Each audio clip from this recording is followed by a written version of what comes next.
Unnao rape कांड में एक बार फिर कुलदीप सेंगर को जमानत पर रोक लगा दी। हम आपको बता दें, कुलदीप सेंगर पिछले 7 साल से कोर्ट में सजा काट रहे थे। उसके बाद से हाई कोर्ट ने उन्हें जमानत दी और जमानत होने से पहले रेप पीड़िता ने लगातार उनका विरोध किया।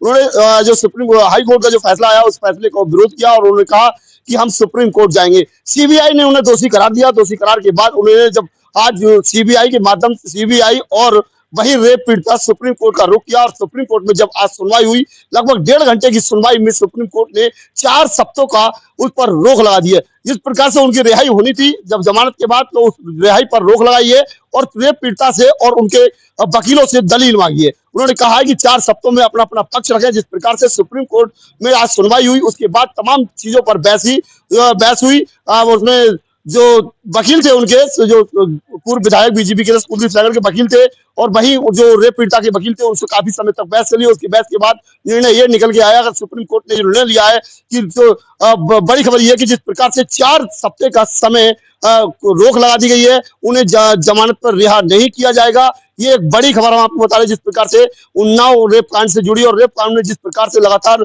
जो विधायक की रिहाई की बात चल रही थी, लोग जगह जगह महिलाएं प्रदर्शन कर रही थी, लोग सड़कों पर थे और उसका खुल के विरोध किया गया था। हालांकि हम आपको बता दें, संभल में एक जो अनोखी तस्वीर आज देखने में लिए। संभल में जब कुलदीप सेंगर का आज कांग्रेस के कार्यकर्ताओं ने जब पुतला फूका तो उसे पुलिस ने रोका है। तो ऐसे में कहीं ना कहीं पुलिस ने उसे रोका तो कई ऐसा चेहरा माना गया कि आज भी कहीं ना कहीं पार्टी से जुड़ा हुआ है, इसलिए उस पर रोक लगने की पुतला फूकने से रोका गया है। फिलहाल हम आपको बता दें, सुप्रीम कोर्ट ने बड़ी रोक लगाई है और 4 सप्ताह में जवाब मांगा है।